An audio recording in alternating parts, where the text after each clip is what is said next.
할렐루야. 아주 오랜만에 한눈에 여러분들을 다 보면서 예배를 드릴 수 있게 되었습니다. 제가 에어컨을 좀 심하게 틀어라 이렇게 얘기를 했습니다. 그래서 혈액순환이 잘 안 되시는 분들, 또 나이 드신 분들은 좀 추울 수도 있을 겁니다. 왜냐하면 이게 더우면 마스크를 자꾸 내리니까. 그래서 당분간은 좀 에어컨을 틀 수 있는 만큼 최대한으로 틀 겁니다. 그래서 사람들이 깝깝해서 마스크를 내리는 일이 없도록 여러분들이 주의해 주시고, 이렇게 많은 사람들이 예배를 드릴 수 있도록 단계가 낮추어졌다고 해서 우리가 안전하다는 것을 말하는 것이 아닙니다. 법적 제재를 받지 않을 수 있다는 것을 말하는 것이지, 우리에게 중요한 건 법적 제재가 아닌 성도의 안전입니다. 그래서 여러분들이 각별히 유의를 해 주시기를 바랍니다. 우리 옆 사람에게 오랜만에 이런 인사 한번 해보겠습니다. 구원의 확신이 있습니까? 이렇게 인사 한번 해보겠습니다. 예, 구원의 확신이 있느냐라고 하는 이 질문은 아주 오래전에 한국교회에 예수 믿는 사람들에게 자주 던졌던, 당신은 거듭났습니까? 당신은 천국 갈 자신이 있습니까? 당신은 구원에 대한 확신이 있습니까? 이런 질문을 많이 던졌죠. 그러나 구원의 확신이 있다고 해서 내가 구원을 받은 것도 아니고, 구원의 확신이 없다고 해서 내가 구원을 얻지 못한 것도 아닙니다.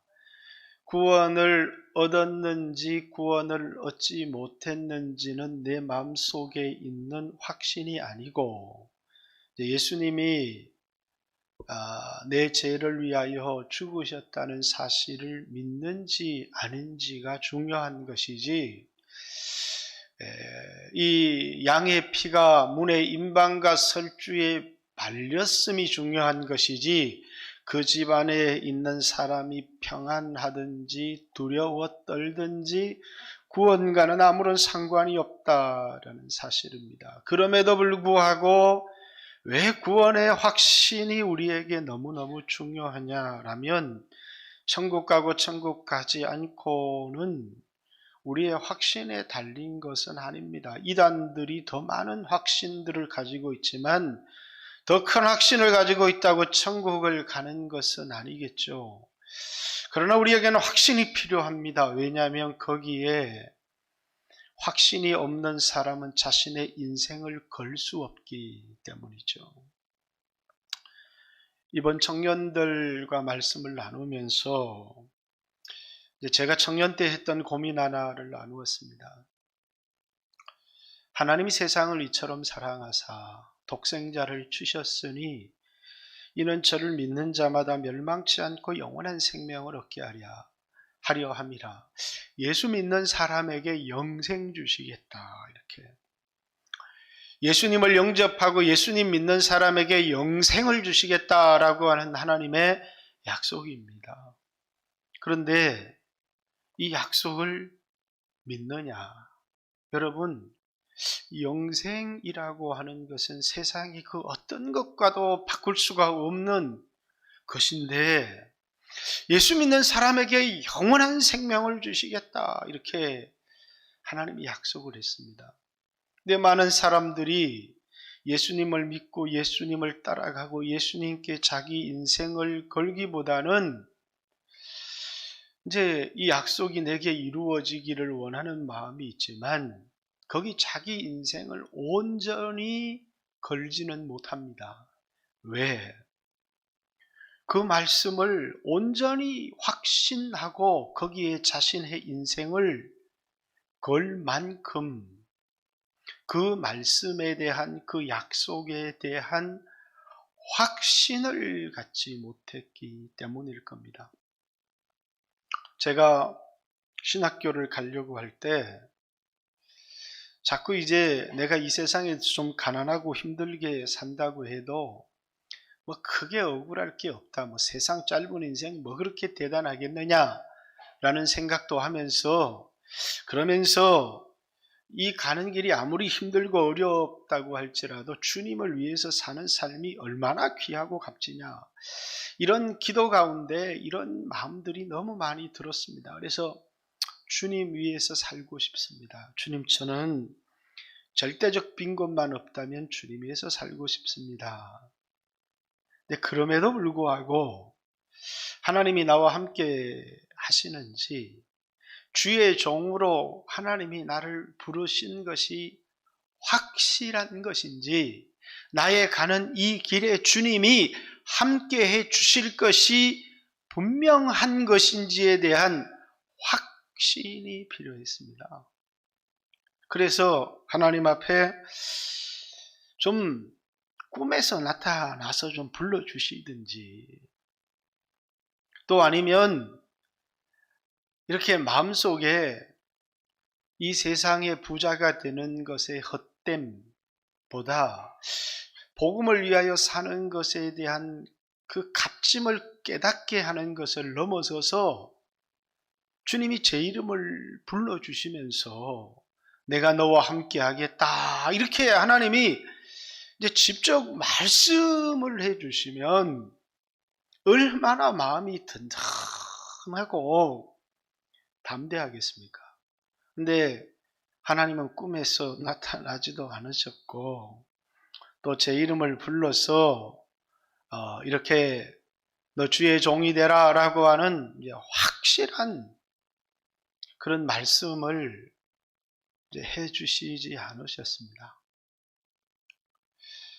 우리는 좀 더 내 인생을 걸어야 되기 때문에, 한 번밖에 없는 내 인생을 걸어야 되는데 주님이 부르신 게 확실한가라고 하는, 이 세상의 성공과 실패를 넘어서서 나를 부르신 것이, 주님이 부르신 것이 확실한가 하는 그런 확실성을 우리는 요구하는데, 주님은 음성을 들려주시든지 나타나서 말씀해 주시든지 이렇게 해 주셔야 될 텐데, 그렇게 보여주시지도 않고 들려주시지도 않고. 여러분들은 그런 기도를 해본 적이 있습니까? 예수님께서 이제 제자들을 두고 나는 아버지께로 가야 되겠다, 그러니까 제자들이 불안합니다.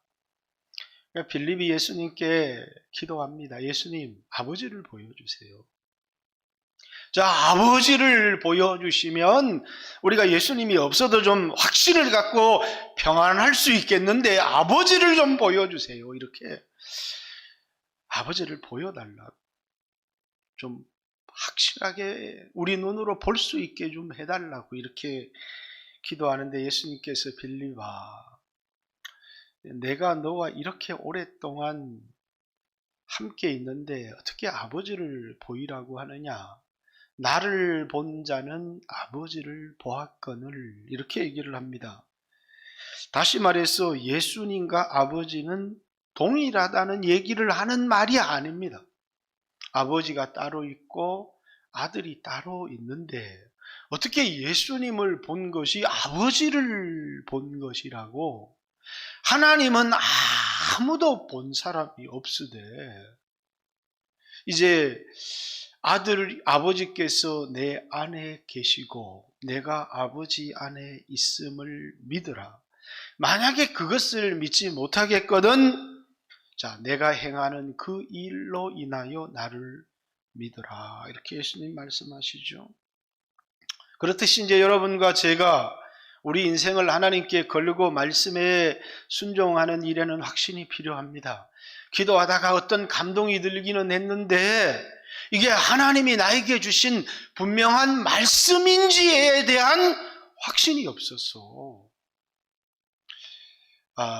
환경이 어렵고 힘들어서 아무리 하나님 말씀이어도 내가 이런 환경 때문에 주님 순종할 수 없겠습니다 라고 하는 사람도 있지만, 어떤 사람은 듣기는 듣고 감동을 얻기는 얻었는데 이게 하나님의 말씀인지, 주님 좀 분명하게 말씀해 주시면 순종하겠습니다.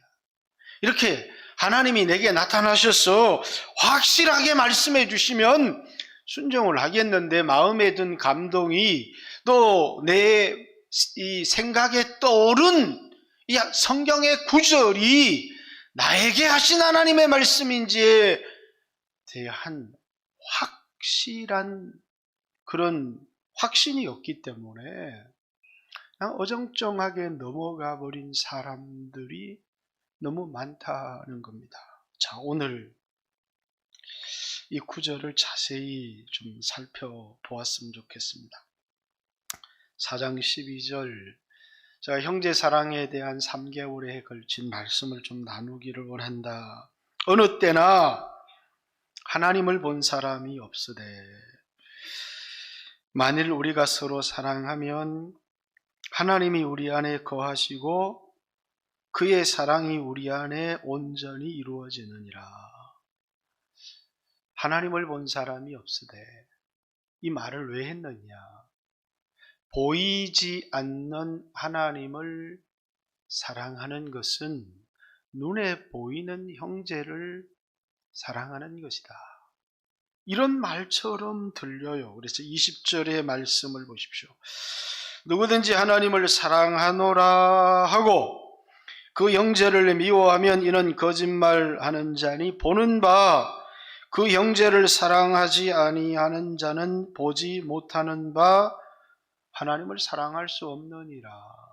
이 20절, 눈에 보이지 않는 하나님을 사랑하는 것은 눈에 보이는 형제를 사랑하는 것이지, 눈에 보이는 형제를 사랑하지 않고 눈에 보이지 않는 하나님을 사랑한다라고 하는 것은 거짓말입니다. 이렇게 얘기를 하죠. 이제 그 말씀에 근거해서 오늘 12절 말씀을 보면 어느 때나 하나님을 본 사람이 없으되 만일 우리가 서로 사랑하면 하나님이 우리 안에 거하시고 그의 사랑이 우리 안에 온전히 이루어지느니라. 이 말이 눈에 보이는 형제를 사랑하는 것이 눈에 보이지 않는 하나님을 사랑하는 것입니다. 라는 말씀처럼 들리십니까? 그렇게 들리세요? 많은 주석가들이 이렇게 해석을 했습니다. 그러나 저는 그 주석이 틀렸다고, 오늘 정말 이 말씀이 우리에게 말하려고 하는 것은 이제 20절에 되어서 제가 오늘 이 말씀이 왜 틀렸는지를 해석하면, 왜 틀렸는지를 얘기하면 시간이 너무 기니까요. 이 말은 많은 사람들이 오해하는 바 눈에 보이는 형제를 사랑하는 것이 하나님을 사랑하는 유일한 길이고 방법이라고 하는 해석은 잘못된 해석이다라는 겁니다.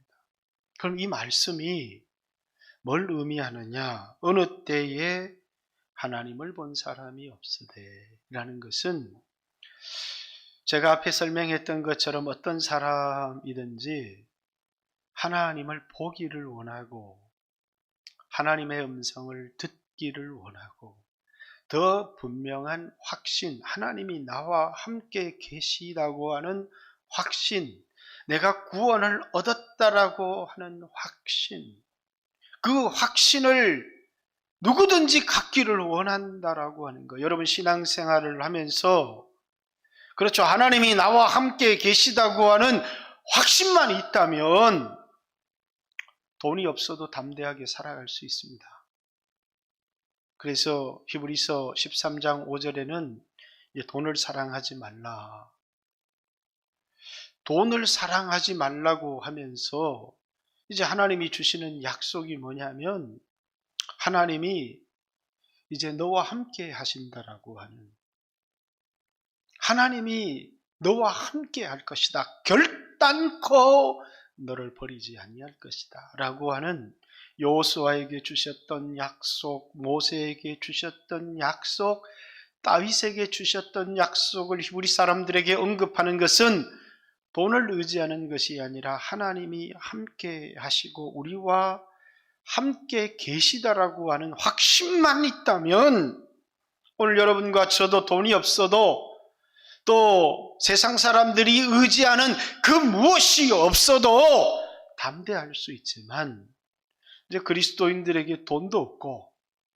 또 지식도 없고 또 백도 없고 또 하나님이 나와 함께 하신다는 확신도 없다는 것이 이제 문제라는 것이죠. 그러니까 두렵고 이제 불안한 겁니다. 왜? 하나님 보이지 않으니까. 나와 함께 계신다는 것, 하나님이 보이지 않으니까 이 예배 속에 있다는 것을 확인할 방법이 없어요. 하나님이 보이지 않으니까 내 기도를 들으신다라고 하는 확신을 가질 수가 없고, 하나님이 보이지 않으니까 우리는 좀 볼 수 있었으면 빌립처럼 아버지를 보여주세요. 아니, 내게 마음의 깨달음이나 떠오르는 생각 이런 것 말고 분명하고 확실하게 하나님 음성을 들려주세요 라고 누구나 그런 확신을 갖고 싶을 겁니다. 그러나 이제 오늘 성경에는 하나님이 나와 함께 하신다고 하는 확신, 또 내가 하나님의 자녀라고 하는 확신, 내가 구원을 받았다라고 하는 확신, 요한 1서 3장에도 여러 케이스들이 나와 있지만 여기에 무엇이요? 형제를 사랑하는 것.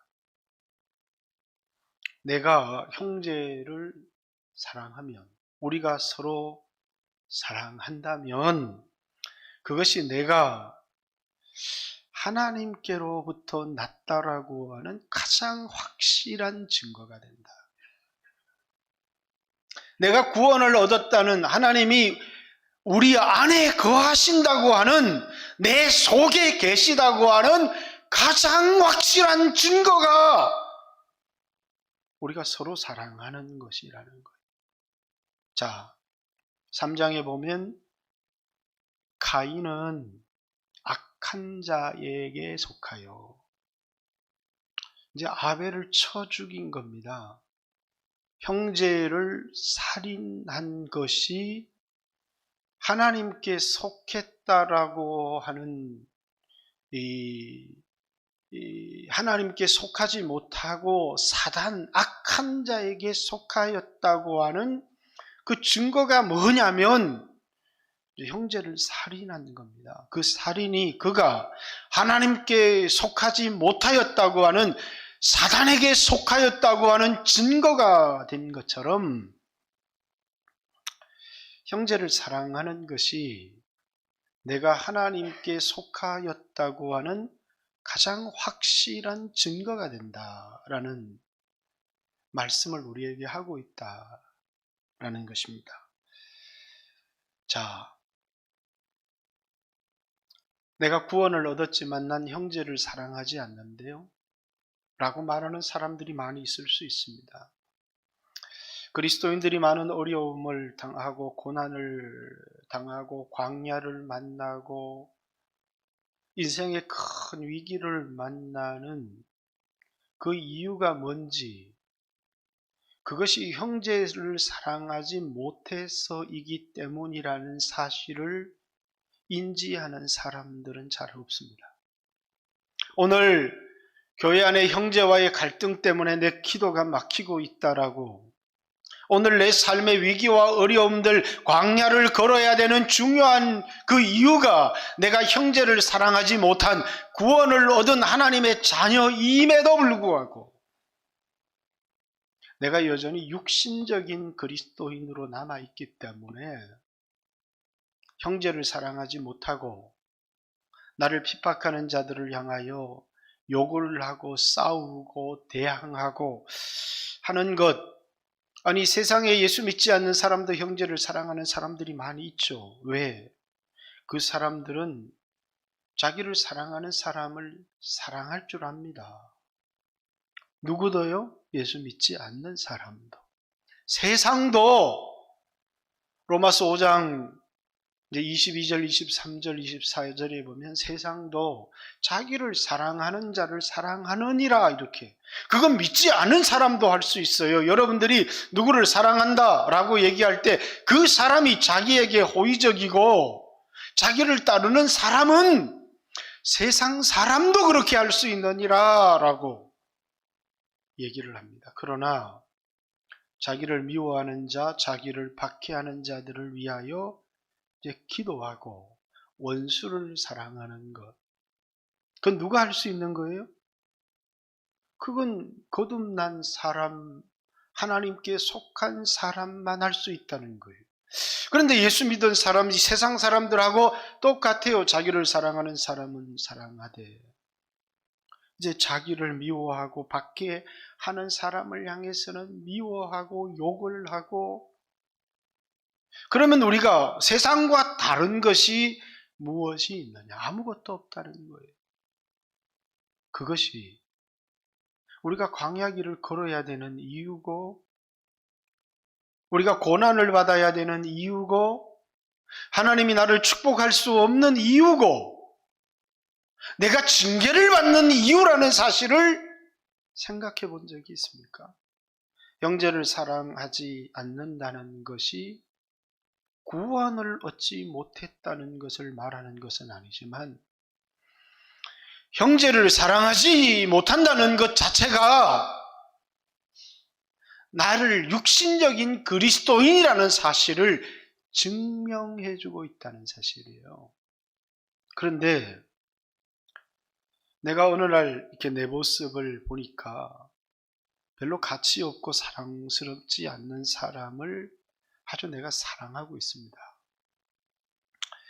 나를 비난하고 나를 욕하는 사람을 위해서 내가 이제 옛날 같으면 저런 거 가다가 그냥 교통사고나 한번 확 났으면 좋겠다, 이런 생각을 했을 텐데, 그런데 내가 그런 사람을 위해서 기도하고 있는 겁니다.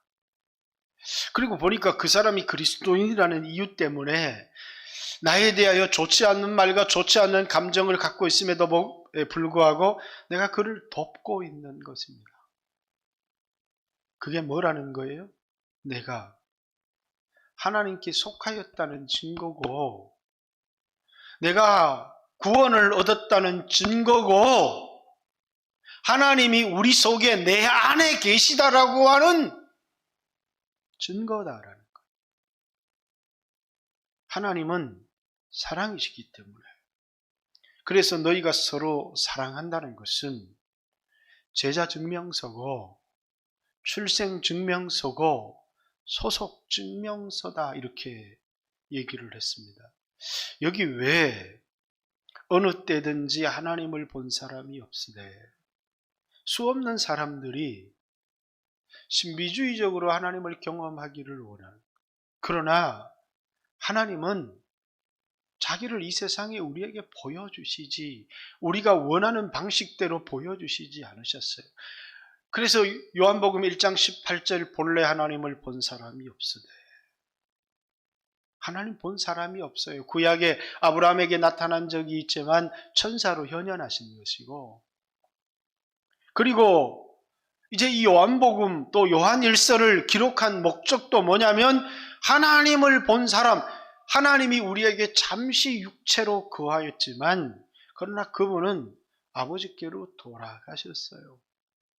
그래서 요한복음 10장 16절에 이 우리에 들지 아니하는 다른 양들이 내게 있어. 이 우리에 들어있는 양은 예수님을 육신으로 본 사람들이고, 예수님을 육신으로 보지 못하고 신앙생활하는 우리들, 이 우리에 들지 아니하였지만 나의 양, 다른 양들이 나에게 있다.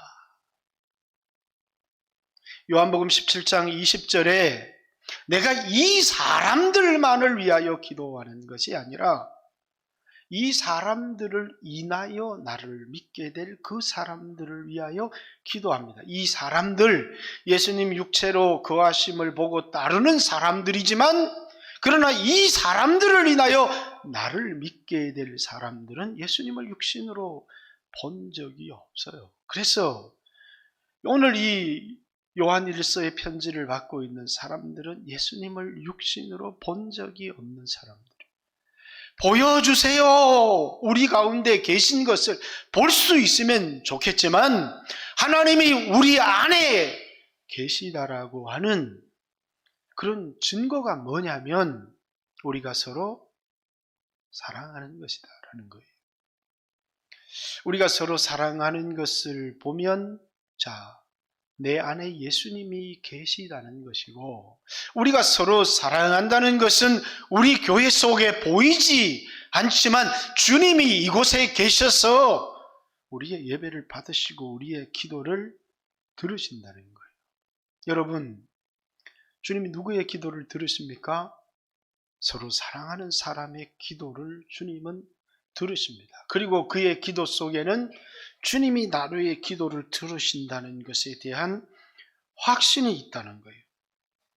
그래서 우리가 서로 사랑하면 하나님이 우리 안에 거하시고 또 그의 사랑이 우리 안에 온전히 이루어진다, 이렇게 얘기합니다. 우리가 서로 사랑하면 하나님이 우리 안에 거하신다. 하나님의 사랑이 우리 안에 온전히 이루어진다. 저는 불신자들을 전도할 때마다 우리 인간이 동물과 다른 것이 있는데 우리 인간에게 영혼이 있다는 사실입니다. 이 얘기를 할 때마다 당신이 영혼을 봤어? 아니, 당신이 영혼이 있다는 걸 어떻게 아느냐? 그러면 개나 짐승들에게 영혼이 없다는 것은 어떻게 증명할 수 있느냐? 수 없는 사람들은 볼 수 없고 만져지지 않는 것은 없다라고 생각을 합니다.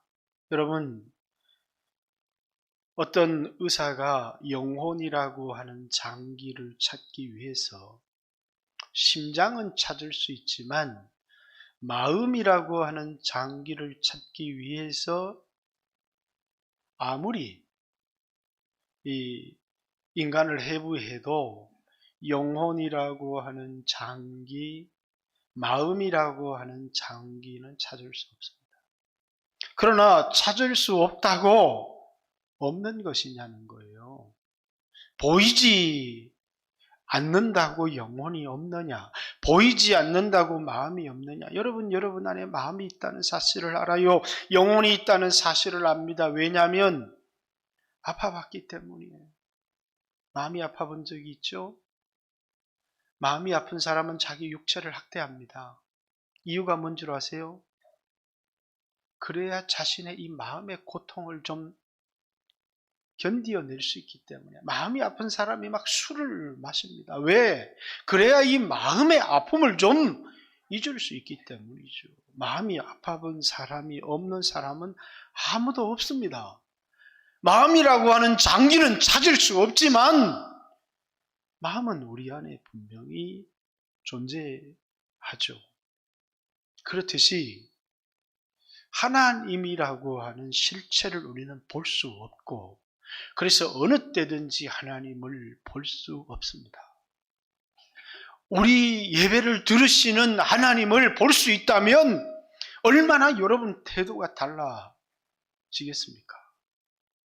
우리 아들이 설교를 하면서, 그래서 자기는 학생회 이렇게 설교를 하는데 자꾸 이제 아이들만 있으니까 설교를 대충 하는 기분이 들어서 이제 어른 교사들을 이렇게 세워서 설교를 한대요. 그래야 자기가 열심히 설교를 준비해서 할 수 있다고 해서.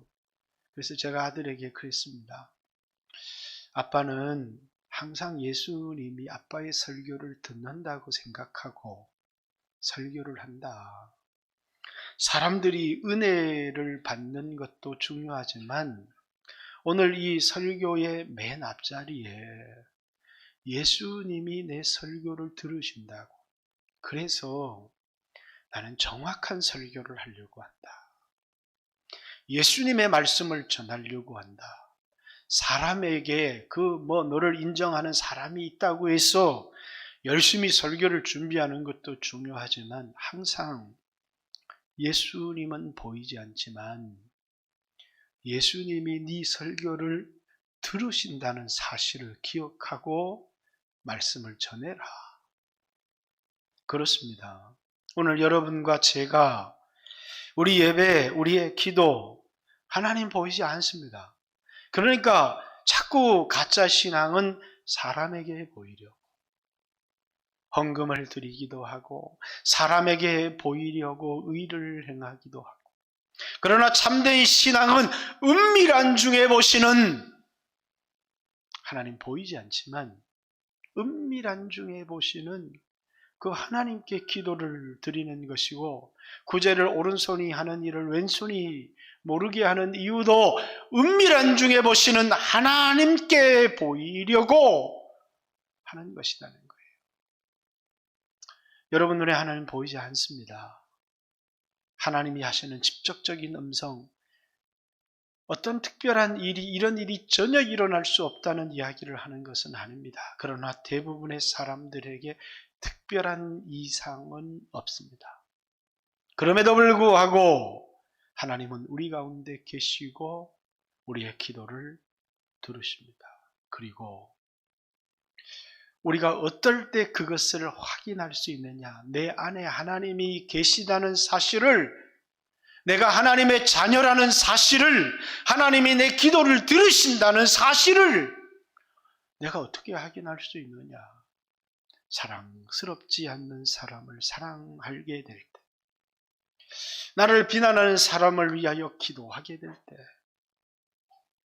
또 하나님의 자녀라는 이유 때문에 그가 나를 욕하고 비난하지만 내가 그를 돕고 있는 내 모습을 보게 될 때에, 그때에 내가 하나님의 자녀라는 사실, 내가 하나님께 속하였다는 사실, 내 마음속에 예수님이 계시다는 사실 외에 나는 그렇게 행할 수 없는 사람이기 때문에, 난 그렇게 사랑할 수 없는 사람인데 그렇게 하는 것을 보면 내 안에 예수님이 계시다는, 우리 오늘 교회 안에 모든 사람이 사랑스러우면 얼마나 좋겠어요.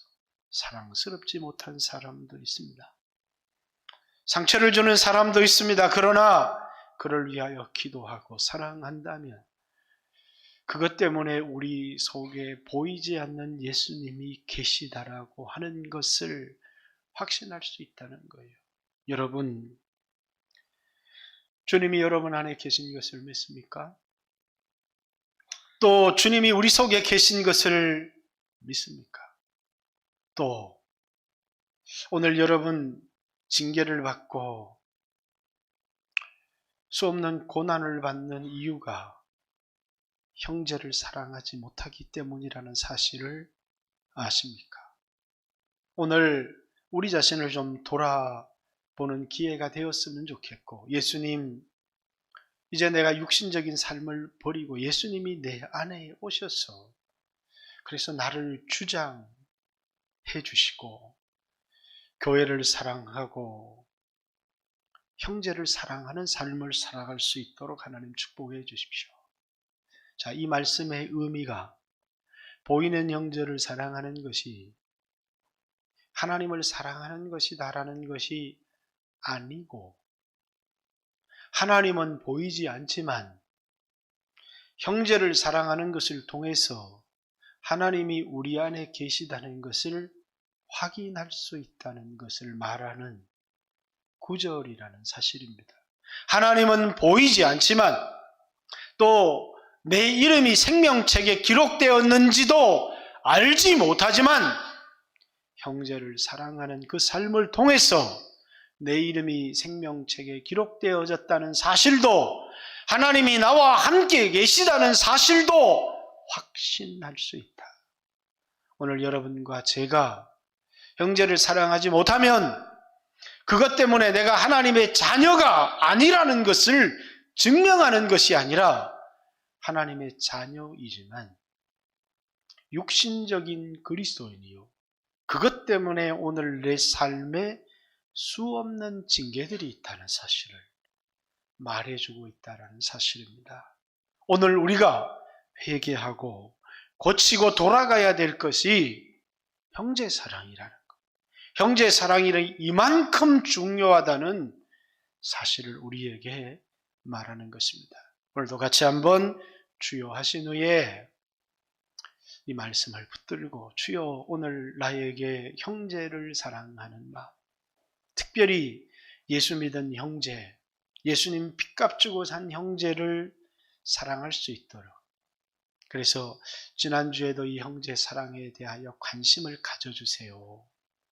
저는 우리 교회 안에 있는 수 없는 징계가 형제의 사랑의 부재 때문에 오는 것이고, 우리가 육신적이라는 부재 때문에 오는 것이라고 생각하기 때문에 3개월을 이 말씀을 집중적으로 들여다보기를 원했습니다.